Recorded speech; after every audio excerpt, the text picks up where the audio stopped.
Good morning, everybody, and welcome to Park Springs. We are delighted that you have chosen to come and spend today with us. We're going to be talking about Park Springs, continuing care retirement communities.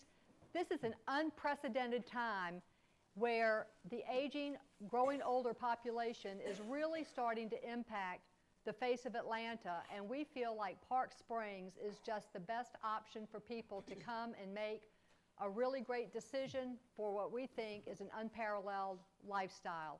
So we're very excited that you're here to hopefully learn more, continue your research, continue your education, and that you'll come back and visit us to talk about how to make Park Springs a part of your planning.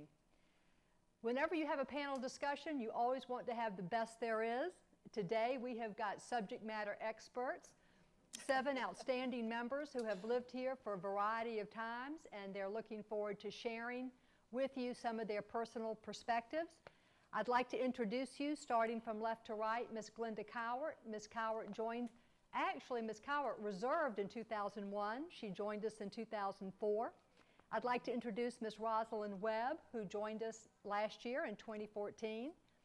Mr. John Grovenstein, his mother and daddy are living at Park Springs, and they joined us last year as well. Mrs. Joan Cruz, who is one of our newest members from Florida. Mrs. Cruz joined us in 2015. Mr. Kenworthy, also from Florida. Mr. Kenworthy joined us in 2013. Miss Jerry Hopt, also from Florida. She was the last one out. She turned off the lights, and she joined us in 2014. And then this is Mr. Himmel. Mr. Himmel and Mrs. Himmel joined us in 2005, coming from San Diego, California. Also, audience, I'd also like to introduce you to our virtual audience. We have a number of people who are watching us. We are being streamed through the Park Springs website. So we've got 2 audiences with us, and as I told some who got here a few minutes earlier, we will be fielding questions from them as well. So I'd like to give you a chance to meet each of these great people through some of their own personal remarks. And Mr. Himmel, I'd like to start with you. You and Mrs. Himmel left San Diego.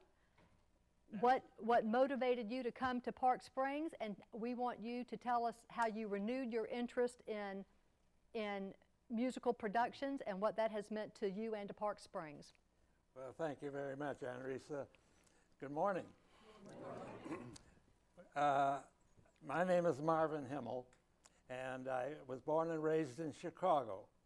At 9 years of age, I got interested in theater, and I joined a children's theater, and that was the hub of, Chicago was the hub of radio.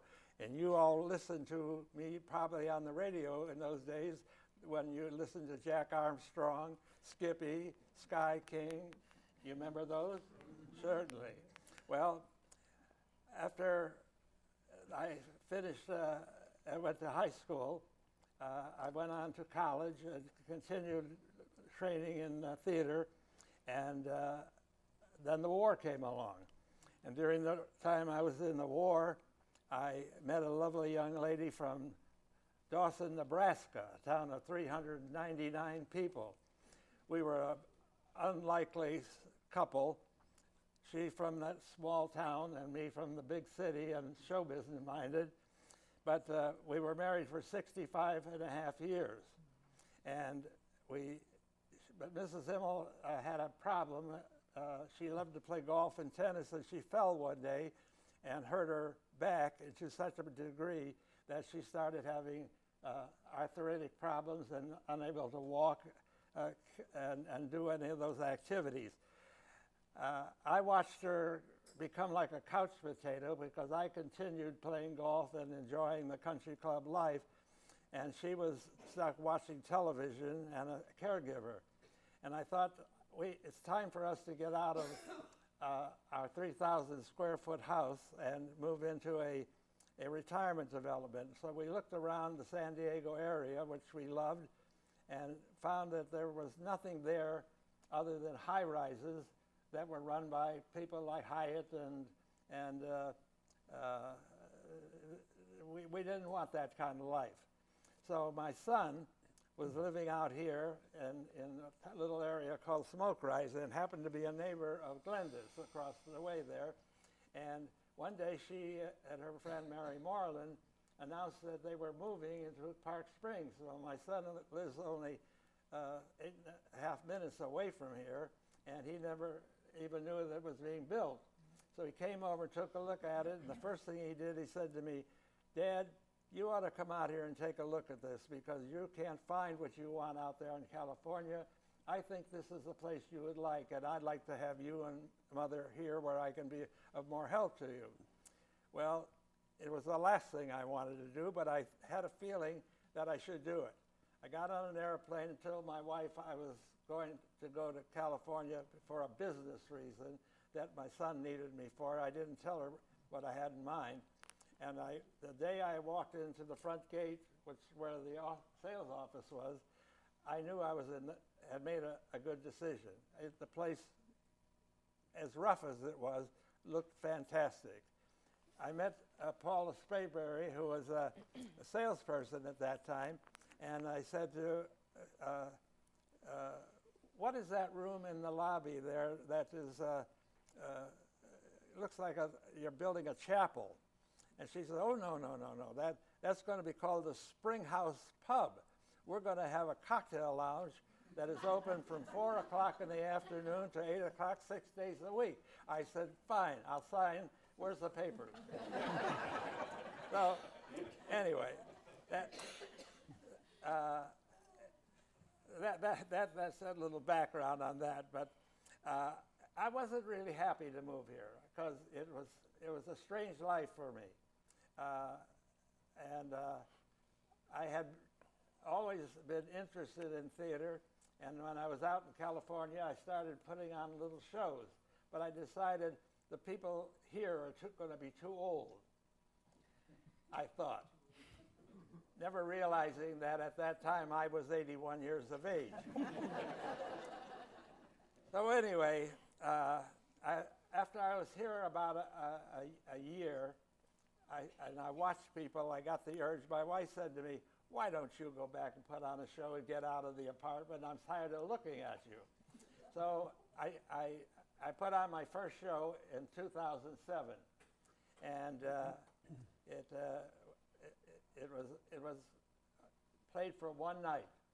Next year, in 2008, the enthusiasm was such that we played it for 2 nights. Then it went to 3 nights. Then it went to 4 nights. Wow. And then we turned it into a dinner theater. And then last year, we were honored by having CBS come out here. Anybody watch the Sunday morning show on CBS? Mm-hmm. Yeah. Well, they came out here, and over a period of 5 visits, they taped 20 hours of rehearsals, interviews, and the property and things like that. And finally, on February 21st of this year, they put a 6-minute presentation on. And it has been a wonderful boon to Park Springs to have that kind of publicity and promotion, and for all of us. It's outstanding. But it takes me about 6 months to build my show. I start in March. We start first rehearsal next week, October 1st. Anyway, I finally got into Park Springs. I started getting other activities, and in the time I've been here, headed up the golf committee. I was on the finance committee for 3 years. I have an ecumenical spirit about Park Springs because we are a multifaceted community. And so when the Jewish Hanukkah comes along, I light the candles in our lobby and gather people around me at the fireplace and do that for 8 days, 8 nights, I should say. I've also have run 3 Passover Seders. And I work with a young lady by the name of Carol Gilbert, who is a retired Presbyterian minister here. and she works with me, and we make the Passover Seder a very ecumenical situation because it's also Jesus' Last Supper. How do I see Park Springs today? Well, let me tell you that I believe that when I can and have the opportunity to meet people in the lobby and Risa and Susan and the other staff are walking around with people, nice people like you, and they introduce me, I say to them, "Are you looking around?" "Yeah." "Stop. This is the place. This is the place. I've been here 10 years. Believe me, you're wasting your time, whatever you do. This is an absolutely phenomenal, fantastic development that the Isaacson family has put together.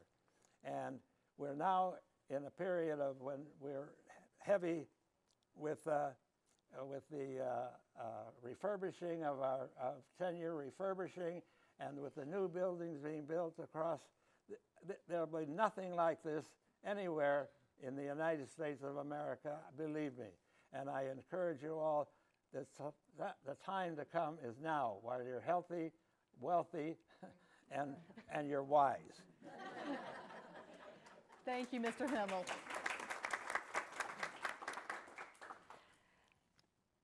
Mrs. Hopt, you visited Park Springs many times prior to making a decision to come, and we're glad you're here. So what were your expectations of Park Springs, and how has Park Springs met those?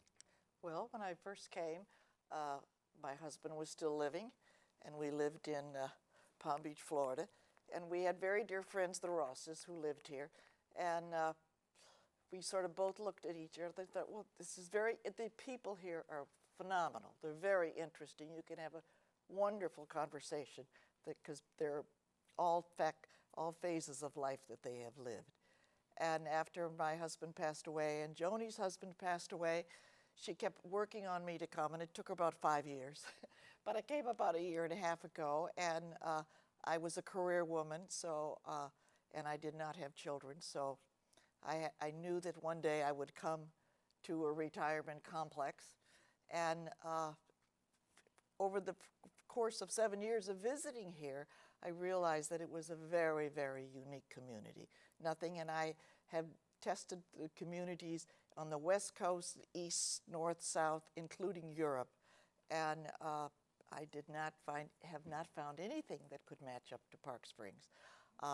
And I could live the lifestyle that I wanted, and Marvin will tell you that, it took me a year to do my house, but it's the way I want it to be, and it's a lifestyle I want to be. And Marvin knows that he can always find me at the pub. That was a very good instant for making me come. And the people are just great. And it is a community that not 1 minute do I regret moving to a retirement community, but I tell you that you have to reach out in all communities. And they tell me I never wear my name badge, but Marvin also says, your hand is out and says, "I'm Jerry Haupt. How are you and who are you?" And I still do that, and it's great. Joni says I know more people than she knows, and she's been here for 7 years. That's my story, but I could go on forever, but Marvin took 2.5 minutes of my time. Thank you, Mrs. Hott. Mr. Kenworthy, you too moved here from Florida. I know you looked in Florida and at Park Springs, and I know that the health and fitness programming was very important to you, so why don't you share a little bit about that? Okay, thank you.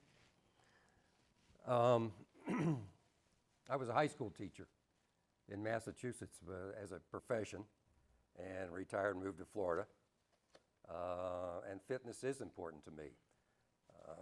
Park Springs has a full-time fitness instructor who will individualize a program for you. All you have to do is ask for it. He can't do any better. He's been here 3 years. Our equipment, we've just replaced 3 brand new treadmills. They're very expensive. Our Kaiser equipment is outstanding. It's extremely expensive too. We have an full-time, as I said, director who runs programs 5 days a week. There is always something from yoga to stretch and tone. We have a wellness-related or therapy pool, which is extremely rare for any retirement community. We have jacuzzi. It's open all hours, basically. So anyway, there are quite a variety of fitness activities that you can get involved in if you wish to. Water yoga, water aerobics, water volleyball, arthro-case, early rise, circuit training, stretch, tone, and balance. Anyway, we also post information, what patients with knee problems can do, keep other people aware of related issues, new research on overcoming the loneliness spiral, prosthetics. We like to keep people informed as to what's going on. Any rate, the fitness program is extremely good. I would highly recommend it. But I'm going to divert a little bit. Your health is the most important thing you have, sitting right here in front of me. And it is going to deteriorate. We all face that reality of life. You want to spend the next 20 years of your life with a quality situation in which you can survive and face the deterioration of your physical skills. That is Park Springs. I've looked at these retirement community, or CCRC, right, from Massachusetts to Florida. And obviously, if there are 3 of us on this panel from Florida, Knuckles, that's telling you something, folks, okay? Florida is full of these retirement communities. And if there are 3 of us that are here, okay, there's a reason for it. So, I want to jump back to fitness for just a second. I forgot to mention that some of you who are youngsters out there, I told you about the yoga, but I also want to mention that if you're into rock climbing, we got the biggest rock in the state of Georgia right over there. You can climb it all you want. Anyway, I'm here because it is the nicest retirement community, bar none, that I've ever seen. My whole previous generation of uncles and aunts all were in Philadelphia or outside of Philadelphia at Kendall at Longwood, which is next to Longwood Gardens. Any of you who are gardeners, which was the nicest Kendall Corporation at its time. But the Isaacsons have outdone them. This is by far nicer. Anyway, I highly recommend you. I'm going to tell you a real personal short story. I'm also here, and I'm going to get to the point of this. My daughter came down, she's 43, came down with a GIST, gastrointestinal stomular tumor. She's a college professor in Bond University in south of Queensland, or in the state of Queensland in Australia. She and her husband and 2 children. It's a 1% cancer. I left my home to go be a caregiver for her for 2 weeks for 1 operation. It turned out to be 3 operations, and I wound up spending 10 weeks in Melbourne, Australia, taking care of her. Anyway, to come home, and my house, which I lived in Vero Beach, Florida, the power company had cut the power because I hadn't paid the bill. I'd been away for 10 weeks. I came home, the swimming pool was absolute disaster. All the meat in the freezer had rotten and gone to the bottom, was all over the kitchen floor. The house stunk. I called the emergency number, and I said, I've been in Australia with my daughter for 10 weeks taking care of her. I have letters from 2 sets of surgeons stating where I was because I had to change my flight. And he said, oh, I've had cancer too. I know what you've been through. I'll come right out and turn the power back on. And he did. He was there in 20 minutes and he had the power back on. Anyway, I went to the head of the utility department the next day in Vero Beach and asked to sit down with her, and she came across the table. And I said, I have been a resident here for 20 years. Would you please pull up on your computer my prior history of utility bill payments. And she did. And I said, have I ever missed a payment in 20 years of living here? And she said, no, you haven't. I said, that should tell you something. Did you not go to the neighbors and ask them, why wasn't Mr. Kenworthy paying his electric bill? Was he dead on the living room floor? What had happened to him? No, you just cut the power off. And it's caused me quite a few problems. At any rate, she said, Mr. Kenworthy, we don't care about your personal problems. That told me something. They do care about your personal problems here at Park Springs. Thank you. Thank you, Mr. Kenworthy. Mrs. Joan Cruz, also from Florida. Mrs. Cruz, you have 3 daughters, 2 in Florida, 1 in Georgia. How did you reconcile Park Springs and Atlanta when you had children in 2 different states and keep peace in the family? It was a very difficult decision. A few years ago, well, I have to back up a little bit. My husband died in 2004, and we had downsized to a townhouse from our home because we were boaters and we enjoyed doing a lot of things together. I was working, he was working, and we had decided to move to a smaller home. So that was our first step to think about a little bit of retirement. Then when he developed cancer and died, that was kind of a shock because he was so young, and it made me start to think about my future. My girls, 2 of them live in Boca Raton and the one lives in Atlanta, and they were kind of urging me to think about these later years and where are you going to be, Mom, and we need to have you closer to one of us. And as our friends started to develop different illnesses, mentally and physically, it became very clear to me that yes, I needed to start to think about doing something different. And I had been very active in Miami in different activities, and so I knew I needed, wherever I went, I wanted to continue with doing the different activities that I enjoyed. So I spent quite a bit of time realizing I needed to do this in Boca and checking out places there and in Palm Beach. And then my daughter in Atlanta wanted me to come up here, so I came up here and checked out quite a few places here. I made, I believe it was 3 different visits to Atlanta to check out things. And because where I had moved was a townhouse in Miami that was a former golf course, when I saw the grounds here, that appealed to me immediately. I knew that if I wanted it, it was there to be outside and active. Now, the decision between Boca and Atlanta was not an easy one. However, Park Springs kind of won me over immediately. Anything that I had looked at in Florida just did not compare. Like they had said, I've only been here for 3 months, but it's been one of the happiest 3 months I've had in a long time. And I'm active here.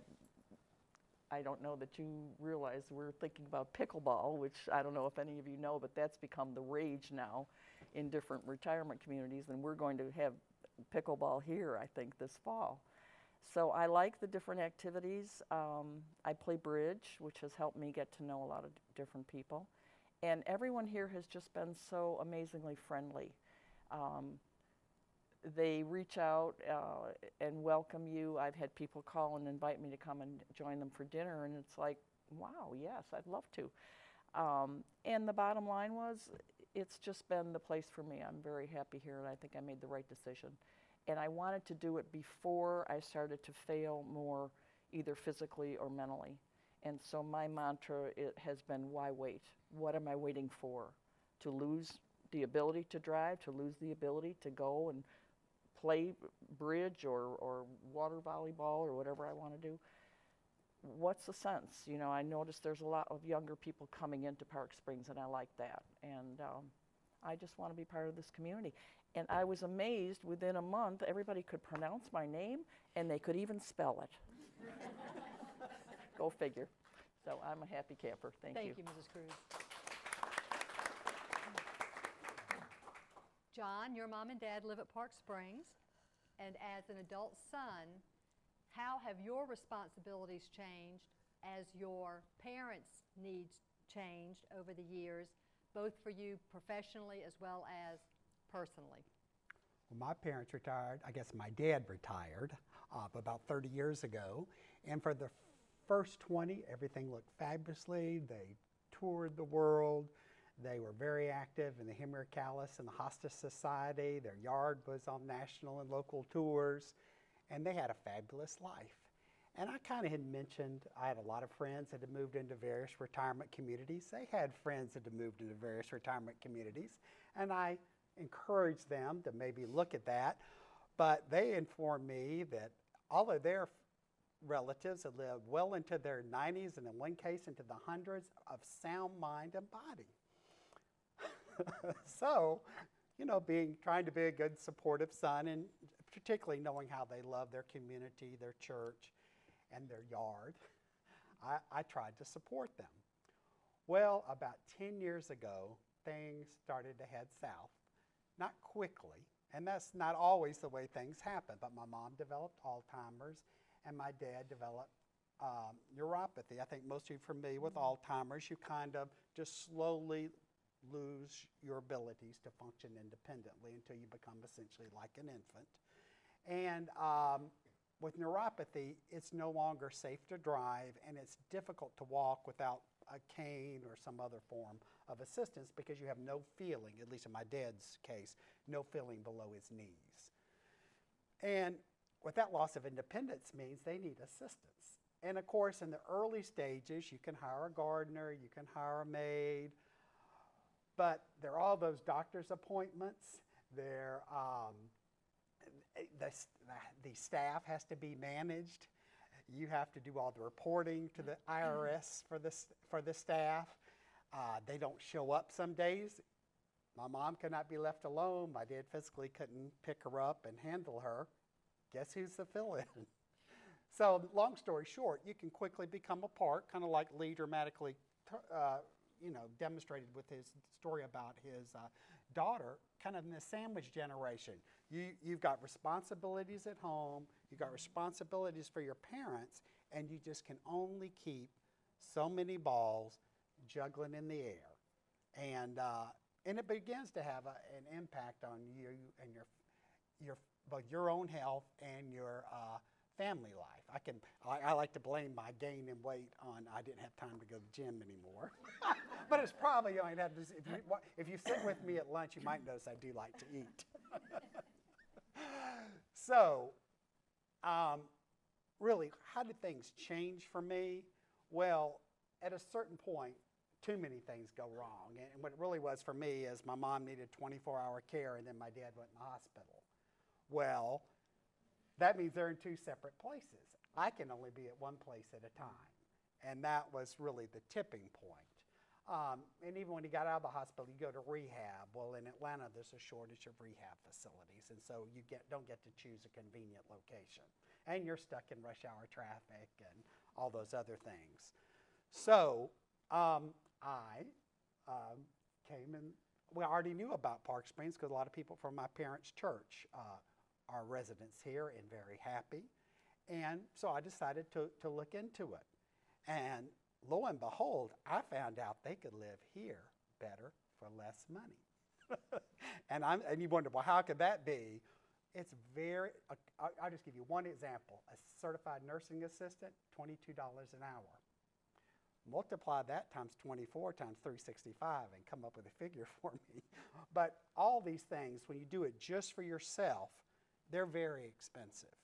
And also, like I say, they're not 100% reliable. You don't have, here they have a staff of, I believe, 55 caregivers that they can call on. So you're much less likely to be left with no one showed up. You can get caregivers here in 4-hour increments, whereas the standard in the industry is they have to come for 8 hours. Well, you may not need them for that much time. So you have a lot of flexibility.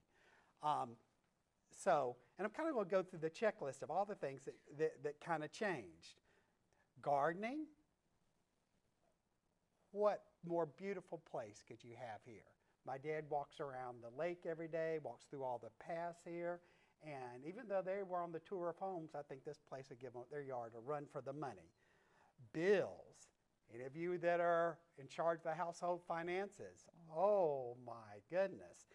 You just seem to get flooded with things that you need to pay. When they came to Park Springs, everything is consolidated in one bill. So the caregivers, itemized. Your cable TV, your power, your food, your housing, everything, one bill, and guess what? I don't even write a check. It comes out of the account. No, totally off my plate. Fitness. My dad had gotten the recliner syndrome because he couldn't, their yard is hilly and he really couldn't work in the garden just because he can only walk on level ground. Well, he's got a fitness instructor 2 days a week, and I've caught him without his walker. Uh-oh. Scams. When it's just amazing, in a neighborhood, people have ready access to your parents or to you. And a gentleman walked up and offered to cut down a tree. Unfortunately, my dad said yes. He cut it down, broke a water line, and scrammed. So we got to pay for that tree to be removed twice, plus put in a new water line. Just little things like that can happen. Also, many unscrupulous people will overcharge for services.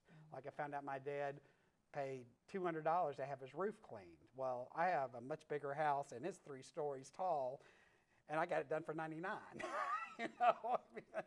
You know, it's that kind of thing. You don't have to worry about. There's a gate out there. No one can get in. The convenience of health care. When my dad had a hospitalization, he came to Cobblestone. Didn't have to worry about could he get in a convenient place. My mom and I could join him for dinner every night. So she didn't have to be worried about him. There's no charge if you are the spouse to go have dinner with your loved one, and assuming they're in reasonably good condition, they have dinner at a table with other people in Cobblestone. In terms of transportation, oh yes, my favorite, because you feel like a chauffeur when your parents don't drive. They have a bus that goes to the most commonly visited places, plus they have very inexpensive individual transportation services you can sign up for. So a driver can take you anywhere you need to go for a very low price. Maid service comes, well, my dad was in the old school, so he doesn't do things for himself. It comes twice a week automatically, every 2 weeks, but that wasn't good enough for our situation, so they come once a week for a nominal additional charge. Everything taken care of. Maintenance. My parents lived in the same house for 50 years. Things start going wrong. Now, all I have to do is call Margie. It's like calling the Ritz-Carlton when you hear her speak. If you happen to move in here, it's not only does she make sure it's taken care of, she'll follow up to make sure it was done to your satisfaction. Food service, my parents couldn't cook. I enjoy not being a chef. And with my mom, I know y'all have seen the dining hall, or if you've been on a tour, and the bistro and the bar. But what you may not know is if someone in the household is not able to come to dinner, they bring dinner to you. Hallelujah. So, long story short, freedom, yes. And one other thing I have written down so I wouldn't forget anything. Let's say you might be like my parents and you live in your house and you can't imagine moving. Well, if you live in Atlanta, I can't say outside of Atlanta, you have wonderful resources here. You have something called Golden Legacy Moving and the Vintage Home Program. It so happened that right when we were supposed to move, my dad went in the hospital again. We were moved and no one was there. And that's because Angel, who's in charge of a Golden Home Program, I said, I'm sorry, I can't be there, got to be with my dad in the hospital. She went and looked at their unit. She went and looked at their house. She selected the furniture to move. I did tell her what my parents' favorites were. Walked in, it was perfect. The pictures were hung. The furniture was all placed. It was fabulous. And she even offered to have an estate sale for us. Okay, I had to pay extra, but regardless, at that point you don't care. And the vintage home program, my parents' house had some deferred maintenance, so we're put in touch with a fabulous real estate agent who y'all can all use if you're in Atlanta. And she arranged people to fix up my parents' home, and we put it up for sale. So, very easy to move, and from a child's perspective, it meant I got my life back. And I won't go into what it meant for my parents, because you've got people here that can tell you. But I'll just say it meant independence. Independence and ability to do activities. Thank you, John. Thank you. Mrs. Webb, you joined us from Stockbridge, Georgia, and one message that resonates with you whenever we speak is that you like to say, step back and move forward. Okay. First of all, I have lived in Florida twice. Okay. Unlike some other states, it's not a bad place to be from. Okay. But yes, when we moved here the last time, we decided that we were going to go to a retirement village. That was going to be our last move. Moving here was our third downsizing. And unfortunately, my husband passed in 2007, and I was left with this house. It was a home at one point, but it became a house for us, for me rather. And there was a lot to do, and it was a 3-story house and a big yard. And for 7 years, I managed that house. And then one morning I woke up and I thought, I am tired of this. There are things that I want to do, that I need to do. So I decided that I was going to finish our bucket list. A part of that bucket list was to find a retirement place.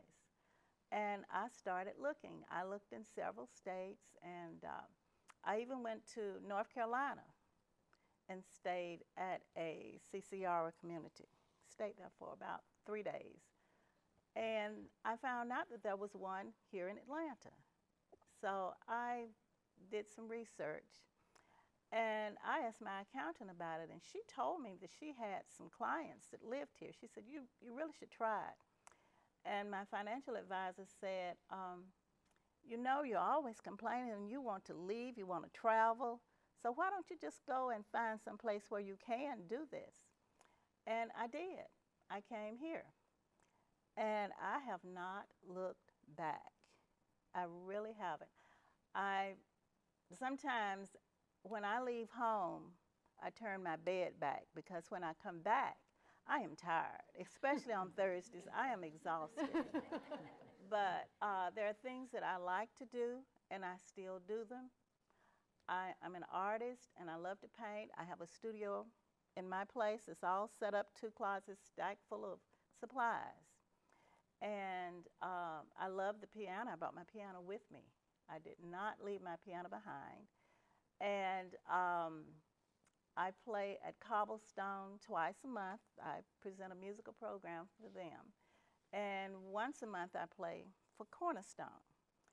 And I joined a church which is on the bus line for this place, because that was another thing I wanted to look for. I wanted to look at how I was going to live and how I was going to get around when I give up my golf cart. Right now I have a car. My next step is the golf cart, and then I will use that bus. But I joined the choir at my church and have a wonderful time. And then there's another member here who is a Methodist. I'm a Methodist. And she asked me to join the senior choir at her church. So I sing at 2 different choirs. Don't ask me how I manage this, but I do. And I love that. I have my music, I have my art, and the next thing is my gardening. I'm a master gardener, and I love outside. So here I have a raised garden. I think it's like about 6 or 7 feet. And I have a lot of plants that I brought from my old place to here. Plus, I spend 3 to 5 hours a week in the greenhouse.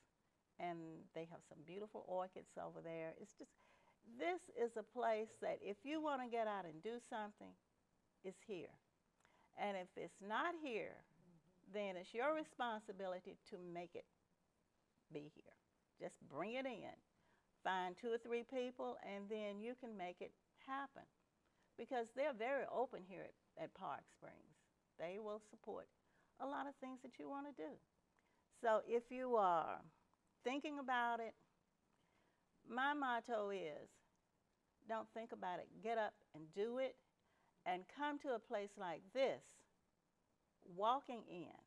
Walk in the door. Don't come crawling in the door because you're not going to have fun. Don't wait until you cannot walk in. That's it. Thank you, Ms. Webb. You're welcome.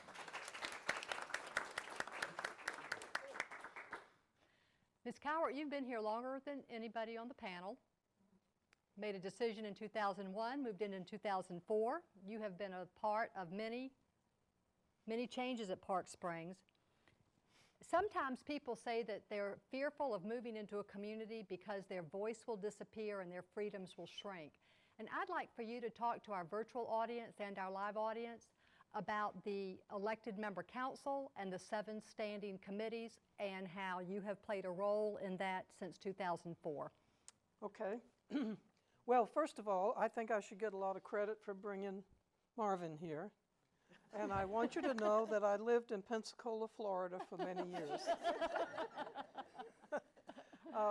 Immediately when we came here, the then executive director, who was a lovely woman, decided that we should start some committees to help enter into the life of the community, but also to serve as advisory groups to the management and to Andy and Kevin. And so she asked for a request be sent out to the members to indicate what their interest was. And so everybody indicated what their interest was, what their background was, what their knowledge was. And so committees were created in 7 different areas that cover all of the areas of Park Springs. At that time, we did it a little bit differently than we do it now. When each of those committees came together, they elected a chairperson. The chair people became the council, the members' council, and then the member council elected the officers, the president, the vice president, and the secretary. After about 2 years, we decided it was probably time to have the officers elected by the general membership instead of using that system. Either one of them, I think, has produced a good system of people involved in the life of this organization. And it's very important, I hope, if any of you come, that you will join a committee that is of interest to you, because I find that people are much more supportive and happy here if they've had a say in how things go here, and they're much more understanding when things don't go perfectly. So it's a good thing to participate not only in activities for fun, but also in the management of this community. And one of the beautiful things about this is that the owners and the staff is very receptive. And so I like to say that what goes on here is a result of a collaboration between the owners, the staff, and the members and the residents. And to me, that's a very healthy situation to be in. And so if you don't like the way something's going, you have a mechanism to spread that word and ask for what you would like to have changed. If activity you want is not here, you can suggest it. And the only thing is, usually if you suggest it, you say, well, great, why don't you organize it? You know about that, I'm sure. So, at the beginning, when we first met the council and we needed to elect officers, nobody wanted to be the president. I mean, it was something new and nobody knew exactly what was going to be how it was going to work. And so, being the foolish volunteer I am, I didn't exactly volunteer, but one of the men in the group said, "Hey, Glenda, if you'll be the president, I'll be the vice president, and we'll do it together, Jack." And so we did. And we served the second year because the executive director said, "We really haven't had time to get things better organized, so why don't you, who served the first year, continue into the second year?" So not only were we members of the council, but we also were members of committees and chairs of committees. My committee was the Health, and that was called then the Health and Safety Committee. It's now called the Health and Wellness Committee. And I served in that committee for 2 years. And recently I just did another year on the committee, not as an officer, but just as one of the members. I also served with Marvin when he chaired the Finance Committee, co-chaired the Finance Committee, which was a very good experience. And the reason he wanted to do it, he told me, was he wanted people to know he knew how to do something besides the big show. So the 7 committees do cover all the areas, buildings and grounds, and we have also, in addition to the formal committees, there are a lot of ad hoc committees from time to time, and informal committees.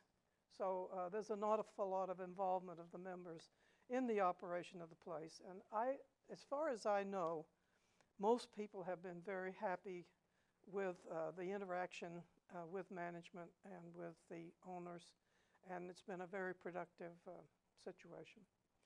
Do you want me to say whatever else I've got to say now, or are you going to come back around? In just a moment.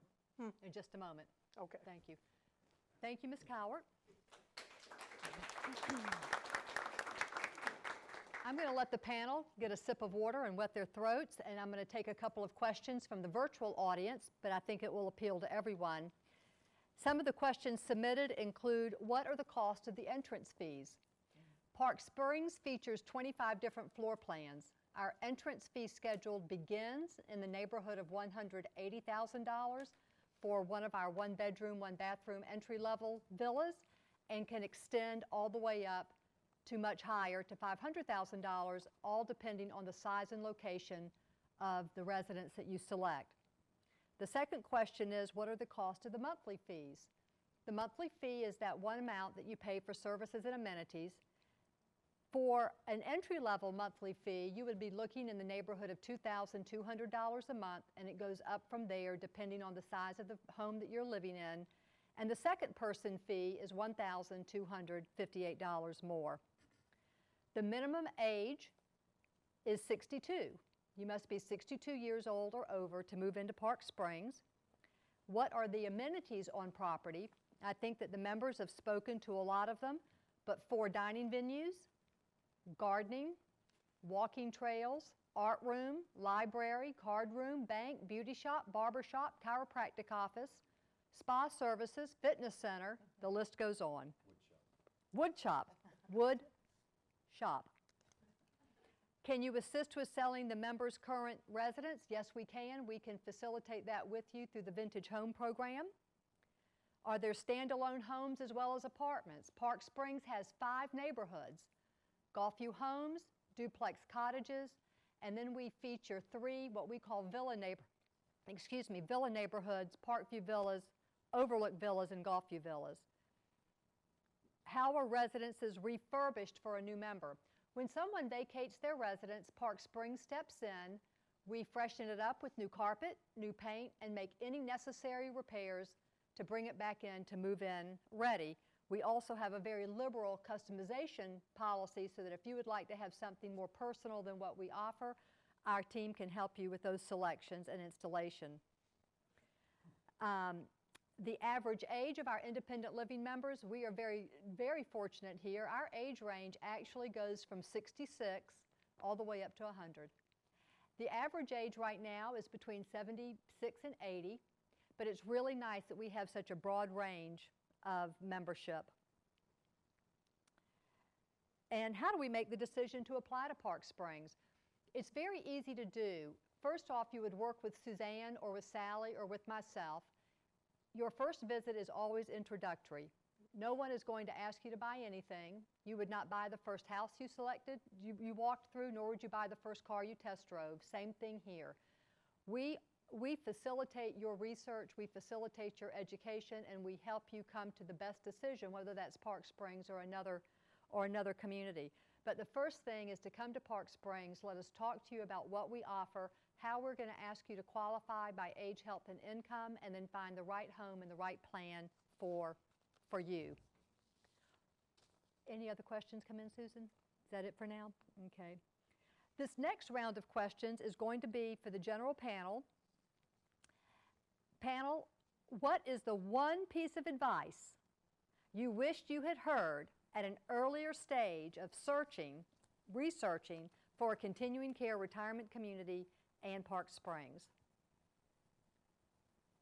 Yes, sir. That I didn't get here sooner. I could have moved here 3 years earlier, and I didn't. And that was personal for myself. But when I did get here, my wife had lived 6.5 years out of the 10 that when you came here. And I realized that those 6 years that she was alive, over the 65 years we were married, those were the best years of our life. Thank you, Mr. Himmel. Anybody else? I think basically I would say that because you move to a retirement community, your life does not stop. Your life changes, your life opens up. There's another whole life that you've never experienced, and it's very exciting.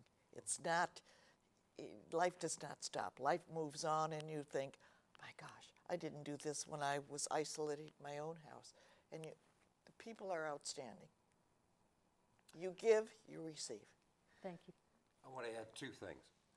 One is, I forgot to mention to you that I came here because you've got the busiest airport in the United States, right down the road. I can get anywhere in the world. My children live in Australia. Number 2, I can lock the door. Park Springs will pay all the bills and take care of my facility if I allow them to while I'm gone. Maid service will come in and clean, okay? Excellent. And number 3, this could be, and I say could be, the best investment. I came in at 72. I came in early for this reason. Best possible best investment I've ever made in my life. And I've been a stockholder since I was 2 years old.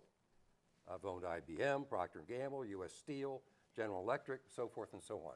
Point being, I'm on the 90% plan. When I'm dead and deceased, my children will receive 90% back from my initial investment. That's the plan I chose. No corporation in America, outside of this Isaacson one, will guarantee you that return. Thanks. Enough Mr. said. Dunworthy. Panel, what features separated Park Springs from other options you considered? Airport.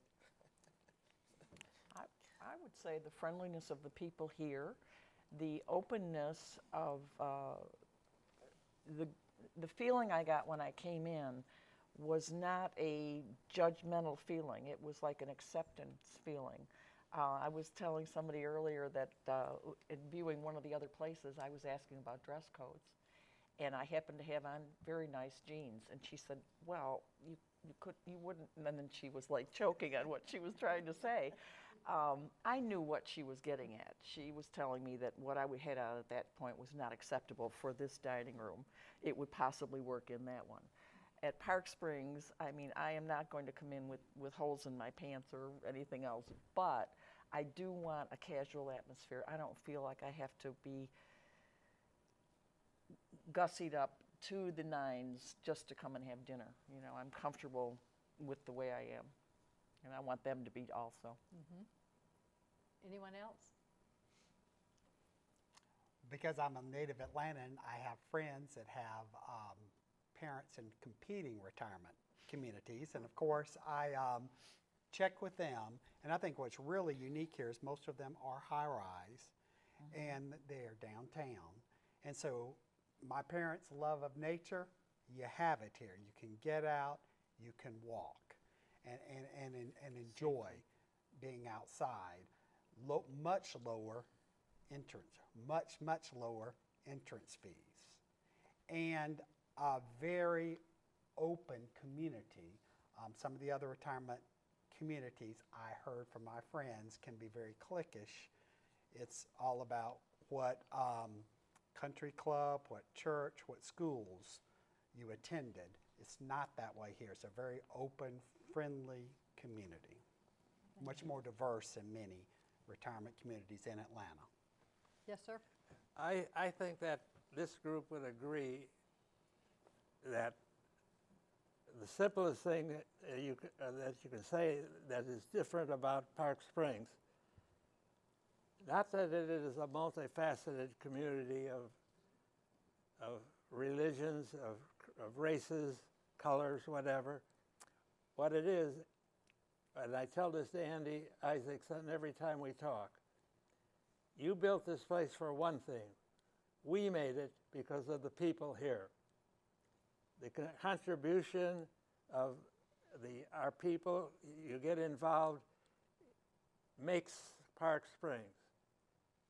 This room should have been 3 times as big.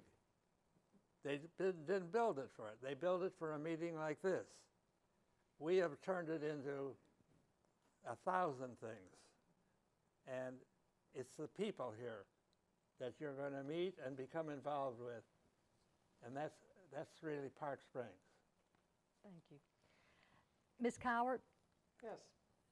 you've been here since 2004 again. Will you please speak to the healthcare continuum, the Park Springs approach to overall healthcare and wellness, and also our future expansion? Sure. As I was thinking about this topic, I knew I was going to have to talk about it a little bit. I thought my background is that I spent most of my career at CDC as a microbiologist and as a manager. So my background is in public health, and I'm familiar with the World Health Organization definition of health, which I'd like to read to you. Health is a state of complete physical, mental, and social well-being, and not merely the absence of disease and infirmity. And I think that's a wonderful definition. And we obviously, everybody here has spoken to these 3 areas. And we have, of course, the good services relating to injury and illness and disability. We have the skilled nursing facility, the rehab, we have the memory care, we have the clinic, we have a wonderful doctor on site, and that is a result of the interaction that we've talked about between the members and the management and the owners, because at first we didn't have a doctor on site 5 days a week. We didn't have a fully staffed clinic. Now we do, because the early members said that's what we expected and that's what we want. So we have that. The social, we've talked so much about all the social interactions, the quality of the people here, and the ways that we interact with each other through activities, through meeting. We use our meals primarily, I think, as a social opportunity, more even than the food. And for the mental part, of course, we have the memory unit, as I mentioned. We have all these activities. We see when people come here who have been isolated because they were caring for a spouse or they were by themselves, oftentimes they become very withdrawn. When they come here and they're welcomed into this community, we see them blossom. And this has to do with their mental and their social well-being. One of the things that has happened over time is that all of these programs have expanded and been enhanced in various ways. The most recent and the newest enhancement that's about to occur is a new health center, which will house the skilled nursing facility, memory care, and rehab. And that will allow the present cobblestone, which houses all of those things, plus assisted living, to become totally assisted living, because we have discovered over time that we needed more assisted living units. So these things all work together And everything that everybody has said here contributes to, in one way or another, to health, given this broad definition. And we are so lucky to have a management and owners who understand older people, what our needs are, let us participate in the decisions about what we want and how we want it to be delivered. And so that's, I think, the greatest probably gift that Park Springs has for us is that we will have a wonderful state of health given our situation at any given time. We will have the best of what's available for us. Thank you. Thank you, Ms. Cowart. Any questions from the virtual audience? Okay. Live audience, stay still. Virtual audience, it's 12:30. We want to thank you for joining us. Please call or email as we can offer any additional information. We're always happy and available to be of service. We're going to wrap up with a few questions, and then we're going to step next door and have lunch. Next time, we want you here to have lunch with us as well. Thank you for being with us, and bye now.